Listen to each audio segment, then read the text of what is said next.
पांडवों को हर विपत्ति में श्री कृष्ण की मदद मिलती थी। दुर्योधन ने षड्यंत्र रचा और दुर्वासा ऋषि को उनके 10,000 शिष्यों के साथ पांडवों के पास वनवास में भेजा। महापुरुषों को प्रसन्न करना बहुत कठिन होता है और जो भगवान से अनुराग नहीं रखते वे संतों के संग का लाभ नहीं उठा पाते। दुर्योधन ने 4 महीनों तक दुर्वासा ऋषि की सेवा की, जिससे प्रसन्न होकर दुर्वासा ऋषि ने उससे वरदान मांगने के लिए कहा। दुर्योधन ने इसे पांडवों के नाश का उचित अवसर समझा। उसे पता था कि अगर पांडव दुर्वासा ऋषि और उनके शिष्यों को तृप्त नहीं कर पाए तो वे क्रोधित होकर उन्हें श्राप दे देंगे। उसने दुर्वासा ऋषि से कहा, मेरे बड़े भाई युधिष्ठिर महाराज वनवास में हैं। आप अपने शिष्यों के साथ वहां जाएं और आतिथ्य स्वीकार करें। उसने आग्रह किया कि जब द्रौपदी भोजन कर चुकी हो तभी आप वहां जाएं। दुर्वासा ऋषि ने यह प्रस्ताव स्वीकार कर लिया। द्रौपदी को सूर्य देव से अक्षय पात्र प्राप्त हुआ था, जो तब तक असीमित भोजन प्रदान करता था जब तक द्रौपदी स्वयं भोजन न कर ले। एक दिन जब द्रौपदी ने भोजन करके अक्षय पात्र धोकर रख दिया, उसी समय दुर्वासा ऋषि अपने 10,000 शिष्यों सहित पांडवों के पास पहुंचे। पांडवों ने उनका स्वागत किया और कहा, कृपया आप हमारे यहाँ भोजन ग्रहण करें। दुर्वासा ऋषि और उनके शिष्यों ने न्योता स्वीकार किया और वे भोजन से पहले स्नान करने के लिए यमुना नदी पर चले गए। युधिष्ठिर ने द्रौपदी से पूछा, क्या आपने भोजन कर लिया है? द्रौपदी ने उत्तर दिया, हाँ, मैंने भोजन कर लिया है और अक्षय पात्र को धोकर रख दिया है।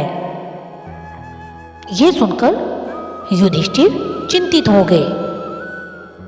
द्रौपदी ने उनसे पूछा कि उन्हें क्या हुआ, वो क्यों चिंतित हैं?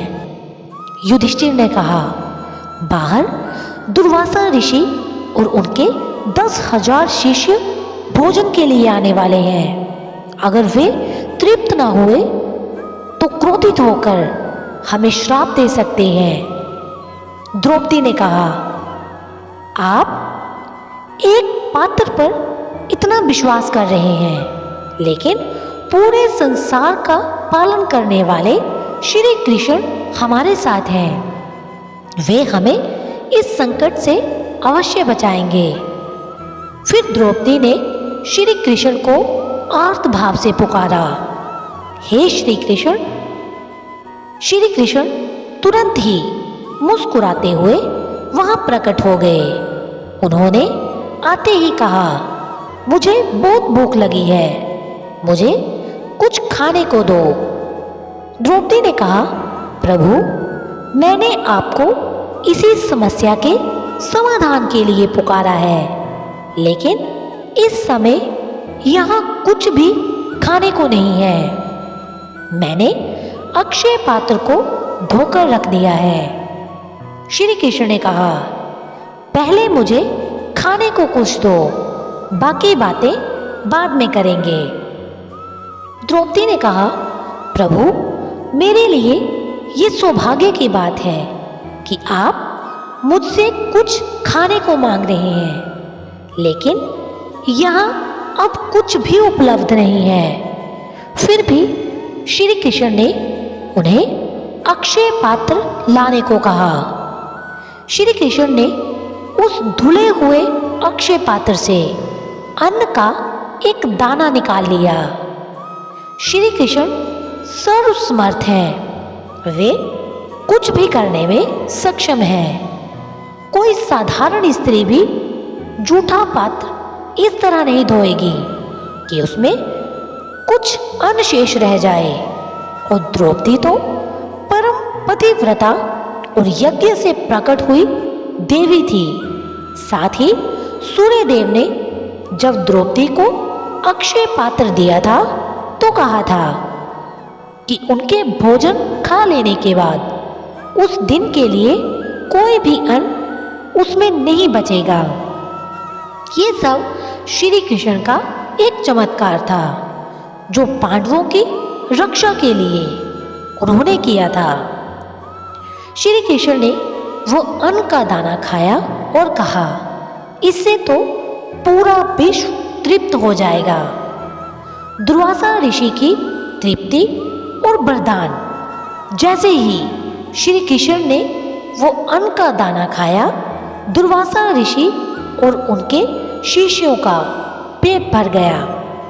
उन्होंने फिर भीम से कहा कि जाकर दुर्वासा ऋषि और उनके शिष्यों को भोजन के लिए बुला लाओ। भीम गए और दुर्वासा ऋषि से कहा कि आप सबके लिए स्वादिष्ट भोजन तैयार है, कृपया आइए।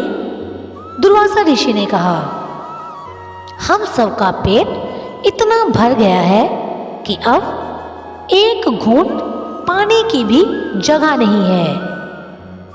ऋषि ने कहा, मैं तुम्हारी सेवा से प्रसन्न हूं। इस प्रकार दुर्वासा ऋषि ने पांडवों को उनकी सेवा से प्रसन्न होकर बहुत से वरदान दिए। इस प्रकार इस कहानी से हमें यही सीख मिलती है कि जिसका ईश्वर पर पूर्ण विश्वास होता है, ईश्वर भी उनकी लाज रखते हैं और हर कदम पर उनके साथ रहते हैं। बस हमारा विश्वास प्रभु के ऊपर पूर्ण होना चाहिए। ये थी आज की कहानी। फिर मिलेंगे नई कहानी के साथ। तब तक के लिए अपना ख्याल रखना और ऐसी ही कहानियाँ सुनने के लिए चैनल को सब्सक्राइब और बेल आइकन को प्रेस करना मत भूलना।